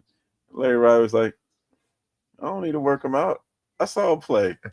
He's really good. I don't need to do an interview. He comes from a good family. I'll take my chances. And he stuck with his guns, and he drafted him anyway. Yeah. And thank God Minnesota took 2 point guards before. Who was it? Flynn and Rubio? Yeah, Flynn and Rubio. They took 2 point guards, neither of them Steph. I go, all the championships the Warriors have won. What were the scouts thinking? They should put a statue of Balto out in front of Chase Center, like a Timberwolf. Just because you got to give them credit for screwing up that draft so bad. I think it was David Kahn, who's like a GM of a team in Europe now. I think from that. Yeah, you might as well have had Shaka Khan be your GM, picking those guys. Johnny Flynn, picking those guys. But just think about how things change an NBA franchise. Kawhi goes from Toronto to the Clippers. Yeah. He goes to the Clippers, and one of the things he wanted when he got to the Clippers was Paul George. Well, aside from 5% of the team and no-show jobs and stuff like that, allegedly. So they go out and get Paul George for SGA and a boatload of draft picks. So OKC gets the better player. Yeah. And gets the draft picks and turns those draft picks into a team they win a championship with. I mean, think about that. Think about that. I mean, it's incredible. I don't think anybody could have predicted that SGA was going to be this good. No. But he is. He's fun. He's amazing. He's incredible. Yes, he's so fun to watch. And you want to talk about a guy who's like a mature guy, nice you guy. Want leading your team? Yeah.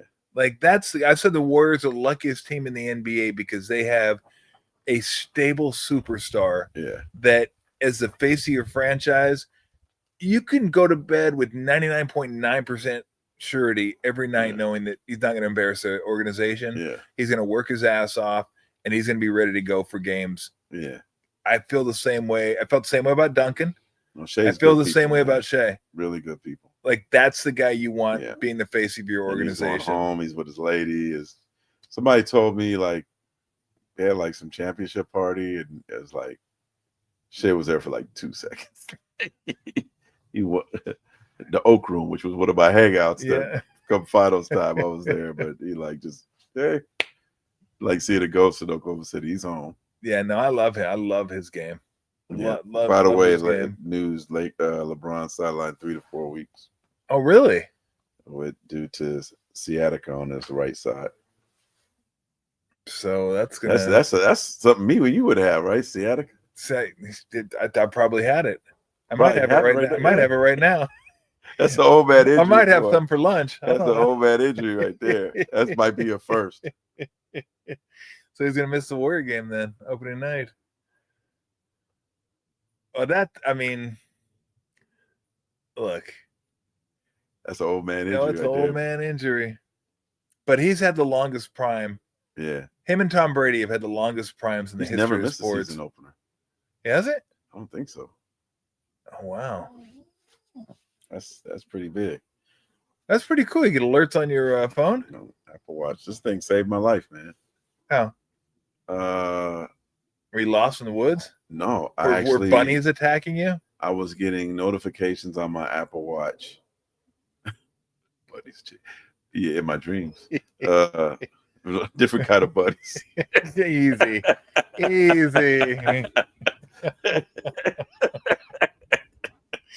Look at the big brother. Fredo bread. Oh. Okay. No, all seriousness, man. It told me that I had a regular heartbeat. Really? And that go get looked at. No, like whatever. And I called two of my doctor friends. I'm like, yeah, you might want to listen to your watch. So I went into my little doctor place 30 minutes before they close at 5:00. Yeah, my watch is saying this, and I go in there and take my blood pressure and everything. Some doctor comes in out of nowhere, eyes all big, man, you gotta go to the emergency room. And I went to the emergency room, and they said I was close to like having a heart attack. Wow. Or a possible stroke.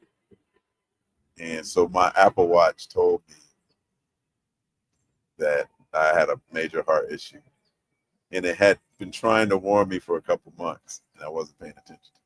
And you finally listened. And it might have played a role in me being here right now. That's awesome. Wow. I had I don't know, you probably don't remember this. I had an ablation surgery during the playoffs, like I want to say 4 years ago. I think I remember that. Yeah. I think I remember that. I could actually go to home games, but I couldn't like get on a plane for a little bit. And like Tim Cook, when I came back, I mentioned it, and he like sent me a note, like tweeted back at me. I didn't get the Apple commercial I was hoping for. Yeah. But like you can give me a Rolly, and I'm wearing this, man. This has a lot of good information. Yeah, well, and it told me LeBron was hurt. And it's got some personal value for you too. Yeah, no. I mean, man. look what it did. I've gotten some. And look, you just cut a spot right here. I mean, I don't know how many people Apple are going to sign see me up, man. this. I don't want anything for doing it except fucking fix your batteries, okay? Your fucking batteries go to shit after a couple years. Can we fix that? So I can have a better battery in my Apple. You gotta buy a new phone. I don't want to buy a fucking new phone. I want the phone that I bought to work. I know they do it on purpose. Like, hey, we can make this battery last for 1,000 years. Yeah. But we're not going to, because then you never buy a new phone. I don't want a new phone. Okay, I just want the phone that I have. Tesla an update, right? You just want the update. That's it. Just update it and keep my battery at like 90%. I don't even need to be at 100. Just 90. Slipping down to like 70. Now you're messing up my watch commercial that I've been trying to get since then. No, that was me. Mark, let Mark get a watch commercial. I think it'd be a great commercial. I was actually in the. It'd be an incredible commercial. I was in the emergency room, which wasn't fun. And the guy next to me, because they had like, you had a little like curtain around you. I heard him tell the person, yeah, my Apple Watch found it. So nah, man, I keep this on me. You know what? I got a good idea for a commercial too. Wearing your Apple Watch, you're showing you at an NBA game, getting quotes from an anonymous, actor that looks like he can play hoops or whatever. And then they go to a different reality where you don't have the Apple Watch on your wrist, and they just show your wrist. And you don't have an Apple Watch on it, and then they pan out, and you're dead. You're dead with drool coming out of your mouth. Should have wore your Apple. Should have wore your Apple Watch. That's strong. Yeah. That's strong right there. That's not good. Yeah. Should have wore your watch, and you got a Rolex on instead because you're trying to be cool. There you go. That's right.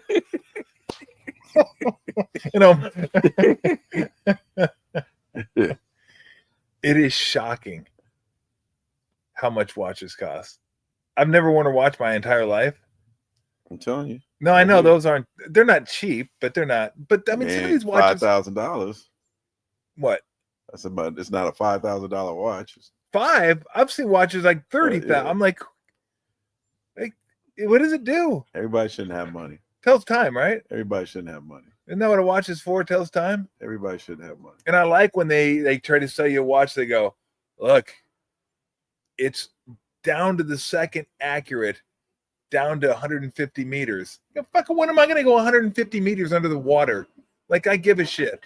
You know what like, I'm going to go test it. I went down 150, 149. Hey, you know what is a good older man thing about this watch? What's that? I can press a button. It'll tell me where my phone is when I lose it. Really? Yeah. I like it. Will I keep track of all my bets? Probably will, huh? Yeah. And there was one time. How about line moves? Like I gonna get an alert for like a line. Like if I Tell you wanted to bet steps. something at 8 and it's 7.5. Put Like the right app on there, yeah. Okay. But I did remember I was in a business meeting and I felt like I was being played, and I felt my blood pressure going up, and this was probably like a year after my thing.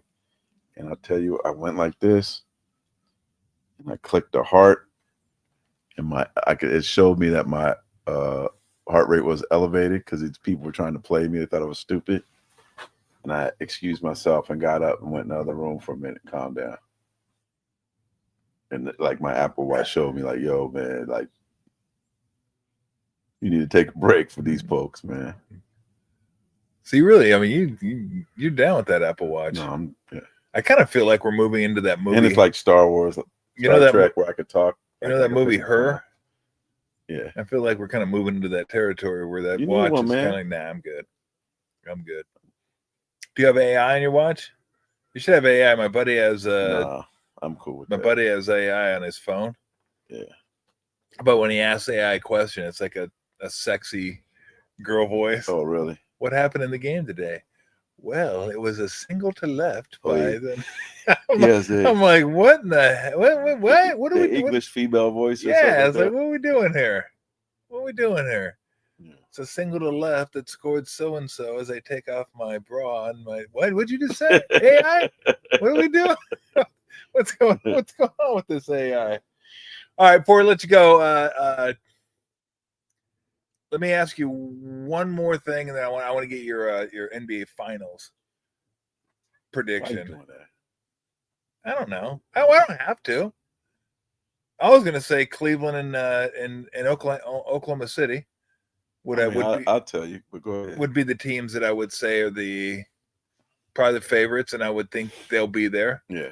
But again, I think Denver's right there. I think the Warriors, Clippers, Lakers, Minnesota. Right now I'm leaning toward Cleveland beating Denver. Cleveland beating Denver? Just because it's just been and this is no shade on Oklahoma City, but there hasn't been any repeat teams for a while. So yeah, I can see that. Yeah, I can definitely see that. All right, let me ask you about your because I went to New Orleans this year. Oh, you did? I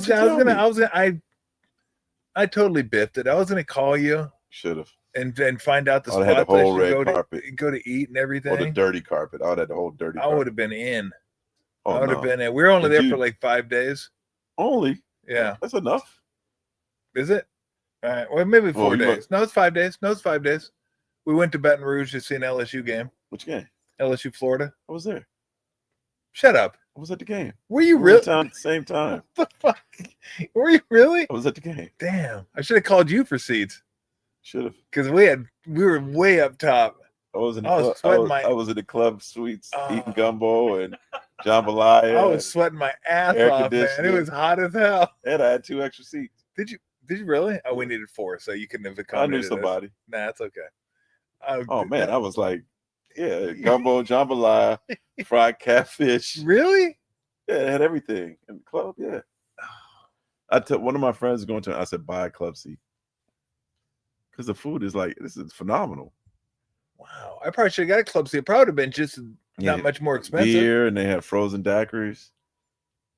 Damn, I kicked it. Yeah, you can't sit there. You're too big to be sitting out there on a bench. Those were hard ass seats too. Yeah, man. My ass was numb by the time I was done with that game. Went back and went fishing. Did you really? Fishing is incredible. You could have came fishing with me. Oh, how long were you there? So I got there the day of that game that morning. Okay. And left Tuesday. Yeah, I was there Wednesday through Monday. Yeah, you could have connected. Oh man, I blew it. And there was a band I would have taken you to see on Sunday night.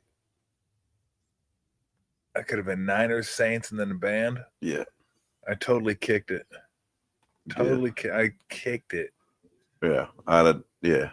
Then after the game, I really wish I wouldn't even have brought it up. After that, I feel like shit. After the game, why did I even say it? Why did I even tell you that I went to New Orleans? And then after the game, one of the assistant coaches at LSU, good friend of mine, David Patrick, he's coach at St. Mary's. Okay. He invited me to his house. We watched the fight. The fight was that night. Yeah. Canelo Canelo and Bud Terrence Crawford. Bud Crawford. So we watched the fight. He had all kind of food there. His wife made homemade gumbo. Like, when you go to New Orleans, keep piling on. You got to call me. How many times are you going to say homemade gumbo? Oh, it's homemade gumbo. No, the one in the game wasn't homemade. This was homemade. Okay. Yeah, you go there, you got to call me. Yeah, I think I had gumbo at a mini stop or something. It might have been good. Yeah, it was okay. It was okay. We had gumbo at the. You got to experience the Superdome. You got to experience that city with me. I do. And I was there, and we could have. No, I'm more of a jambalaya guy than a gumbo guy. Could have got you that. Gumbo's a little soupy, but I like the rice and the stickiness. And could have got you that. Could have had you all taken care of. Do you fish? Not really, but I mean. There you. Can you drink beer? Oh yeah. Yeah. Yeah, I fish. In New Orleans? Oh yeah, I fish. I'm down. Yeah. You can drink beer while you drive. No, you can't. No. You're not supposed to. No. I know you can drink beer in public. That's not that big a deal. Shots. I know they do. Drive-through. I know they do. But you can't drink and drive. Come on. You take booze to go there. Yeah, I know you can take booze to go, but you're not supposed to be like. Do they have any drive-through daiquiri shops here? Of course not. Exactly. Of course not. So you think people just like, I'm gonna be honest and I'm gonna put this in the back seat till I get home. Drink that daiquiri as soon as you leave. Oh my God. So I go fishing in the bayou and it's incredible. And then when we're done, they cut up the fish and my mom. What'd you fish for? Redfish. Okay.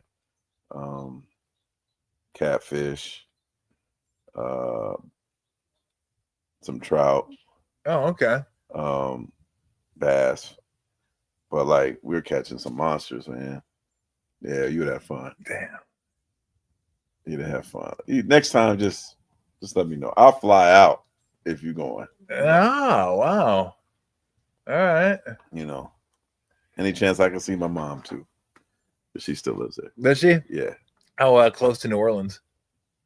10 minutes. Oh, okay. She's right there then. She's on the West Bank. Oh, okay. I think we're in the Garden District. Oh, nice. Yeah, not that far from Bourbon Street. Yeah. Which, the French Quarter is kind of. No, we wouldn't have been there. Yeah, it's okay. We did it once. We walked up and down it, and then just had our Pat O'Brien's Hurricanes, and that was it. A bar you would have loved, the diviest of dive bars, to see the Hot 8 brass band on Sunday night after the game. The Hot 8 brass band. Yeah, and it would have been incredible. Man. And I had to fish that morning, the next morning at 6 a.m., but I would have did that with you. Oh, you fished Monday? Yeah. Oh, yeah. No, that would have been. How'd you get up to Baton Rouge? Oh, I rented a car. Drove. Oh, okay. Because if you would have said, "Fuck, I had a limo," you could have hopped in the limo with me. No, but I'd have been, you motherfucker, man. He's like, I took a chopper. My buddy, I know a guy there. We took a chopper. And it was incredible. One of my mom's buddies is my mom is at the Gretna's Farmers Market selling tea every Saturday morning. Man, she sells tea, and the guy next to her sells like beef, like from his farm. And he had a spot right outside Tiger Stadium, and so we were out with him, getting us some hard liquor that I typically don't drink. Some chest on your hair liquor, and they made gator soup. Gator soup.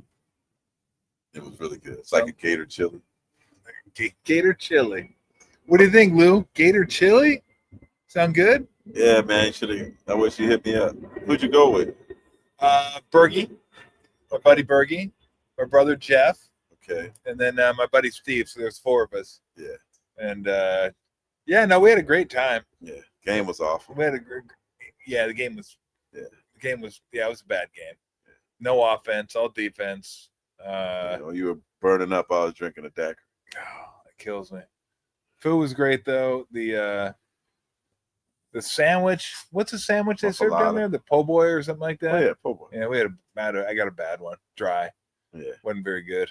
Didn't go back for that again. But the jambalaya, I love next jambalaya. Time. Give me a heads up. Okay. I'll give you a heads up. All right, last question. Yeah. The one player that you dealt with throughout the course of your journalism career that your relationship came the furthest, where when you first dealt with him, it was tough, and by the end of it, you guys had a really good relationship. That's a good question. Tough nut to crack. It's actually a funny story. There's probably several players I could mention. Allen Iverson. Probably so with Allen, like, and it's a long story, but it's a good story. I'll end with this story. Allen comes to the Nuggets. They trade for him, Covenant team, and I think I'm thinking I have this great rapport with him or good rapport with him. He comes like right before about a month before the trade deadline. They traded for him in a snowstorm. I always remember that. And Melo was suspended at the time for punching Marty Collins in New York. Remember that? Gets suspended like 17 games. So they didn't get to play together for 3 weeks. That same fight would have got 2 games from Adam Silver now. But at the end of the season, I asked Allen for his phone number. He goes, "What you need my phone number for, Mark? What we going to do? We going to go to the club? We going to go to the bar? We going to hang out? What you need my number for, man? I'll see you next season." And he walked away. I felt like so little, man. I'm like, dang, man, I got pretty much all the players on the team number, but Allen just like. And then, but after that, me and him built a real good rapport, real solid rapport, and came friends, And I've had several different cool moments with him. And so he gets into the Hall of Fame, and this story is hilarious to me. Like, he showed up late. Somebody recently told me the reason why Allen showed up late was because Shaq got in that year. I think it was Cynthia Cooper and some other people, high regard. Yeah. But Shaq got a private jet from the Hall of Fame, but Allen didn't. I think Allen found out about it. And he's like, I ain't coming to you. Give me a private jet too. You'll give him a private jet. You got to give me. Now, this is somebody else tell me this, so it's not true. But he came late, and Shaq seemed to be perturbed by it. Typical Shaq, right? He's perturbed by it. And then so they have a press conference. Allen's not in the press conference. Press conference ends. And then they had like all the players went to different media, like, and they had a press conference, but then after that, they went to sit in groups, tables and stuff like that, right? So then all of a sudden, Allen shows up, and they had gotten their jackets, and his guy is like, "Allen, come in the back. You got to put on your jacket." So Allen puts on his Hall of Fame jacket. It was like a Letterman's jacket, right? No, the actual jacket, but he still had the Yankees cap on. I got the picture of my phone. He's got the Yankees cap on, his Hall of Fame jacket, white tee, shorts, and he might have flip-flops on, right? And the guy from the AP goes, first question was like, "Why were you late?" It was like practice. Why are we going to talk about why we late, man? Like, why are we going to talk about why we late? I mean, I'm here. This is a good environment. This is a joyous week. Why are we going to talk about why we late, man? Let's talk about Hall of Fame. He ends up talking about the Hall of Fame. He was amazing. He talked for like 20 minutes, starts crying. Like, we forgot about Shaq and Yao and Cynthia. We're like, this is like, Allen is amazing. So I'm on SportsCenter, and they asked me about Allen being late. And I'm like, yeah, he was late. I mean, it's Allen Iverson. It happens. But when he was there, he was great. I was like, he told great stories. He was emotional. After about 2 minutes, you forgot about it because he was engaged and he gave us everything we wanted and more. So that night, that was like the first night of the Hall of Fame stuff. We're walking out of the Hall of Fame after one of the ceremonies where the guys get the Gaudi Awards and stuff like that. So I'm walking out, and I hear, my main man, Mark. I turn, it's Allen. He's like with 5 of his boys. He's like, man, turns to his boys. Man, Mark could have did me bad on SportsCenter, man. He could have did me bad. That's my man. He took care of me, man. He took care of me. I love you, Mark, man. I appreciate you, man. So he comes up to me and gives me a hug and everything. There's all these people around watching it. And then like all 5 of his boys come and tap me up on the way out. And I was like, man, I think that was the coolest moment of my life. I came a long way since he didn't give me his phone number. Look at that. That's wild. He was something else. Toughest player pound for pound that I've ever seen. And a good guy. He's a good guy. Yeah, I don't know him. Great guy. Is he? Great guy. Yeah. He had his challenges, but great guy. I mean, if he was back here promoting his book, as he's doing his book tour, he'd be phenomenal. Oh, I bet he would. Yeah. I bet great storyteller. I bet his stories are just incredible. I mean, incredible. Yeah. Allen Iverson. Different vibe, man. Different vibe. Well, thank you so much. Yeah, man. Love you, appreciate it. Love you too, man. Good to see awesome. You have to come over again sometime. Yeah. We'll get out there and do a walk. Bring some gumbo next time. Yeah. Jambalaya. Are you more of a gumbo or jambalaya guy? They got a place in Alameda. Where? That sells jambalaya. Where? It's on I'll give you the information. Yeah, definitely. Yeah. I make it occasionally. It's like called Cajun Kitchen or Cajun. Is it? Okay, yeah, I'd love. It's on what's the street called? Park? No, the other one. Oh, Webster. Webster. It's on Webster? Yeah. Okay. And they got a drive-through. No daiquiris. No, damn. Yeah. No, I don't like daiquiris. Anyway. You drink daiquiris? Oh yeah. In New Orleans. Yeah. Nah. So they do have a Beta beer. Have you had a Beta beer? Terrible. You don't like it? Nope. No, New Orleans is not known for their beer. That's like their beer. There's and it's not good. Yeah, I just I can't even remember what I had when I was there. Slim pickings. I mean, literally, like New Orleans has a lot. I'm not a beer guy, so I would. Yeah, New Orleans has a lot of great things, but not beer. Ain't one of them. Yeah, beer ain't one of them. It's a bad beer city. Yeah. And I don't drink daiquiris or anything like that. So yeah, but you make do. Beer you can find. Well, they got other beer you can find. You can find now. Bay Area, thank God, is one of the best beer. Yeah, this is one of the best in the country. Yeah. So yeah, I'm gonna check that out then. Yeah. I'll send it to you. Because I like making jambalaya. It's pretty easy too. No, it's good. Is it? The guys from Louisiana and everything. Now if somebody offered you gumbo or jambalaya, which way are you going? Depends on who's cooking it. Jambalaya is easier. Gumbo's tough. Yeah. Real tough. They got a place in let's say you had somebody by SFO called Creola. Yeah. I'll get the gumbo there. You get the gumbo? That's a New Orleans restaurant. Creola. Okay. Most places make terrible gumbo. I call it Mardi Gras soup. That sounds bad. Yeah, I call it Mardi Gras soup because it's not gumbo. They say it's gumbo, but it's not. What's the difference? It's terrible. Okay, so it's the same, just one of them's terrible. Like gumbo, I think is the hardest soup to make. Like to make great. I've had my family, like my grandmother and my aunts and my mom, make it from scratch. So it's like my palate for gumbo is pretty high. Like I've had the best New Orleans ever had to offer. So the Mardi Gras soup that most places serve, but the gumbo here is good. Okay, it's good. It's not great. It's good. And I could have had the best that New Orleans has to offer, but I'm an idiot. I didn't call Mark. So my mom might have made you some. You never got.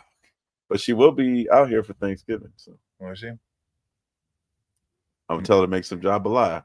In fact, you forgot I gave you my jambalaya recipe on the show. Did you? Years ago. Yeah. I wonder if that was the one I used. I don't know. I'm gonna give it to you again. You have to give it to me again. It's easy. Because jambalaya is not that hard to make. You just gotta make sure you get the rice. I'm gonna just tell her. I'll say it on the air before I walk out. Get a Zatarain package. 2 Zatarain jambalaya is a cheat code.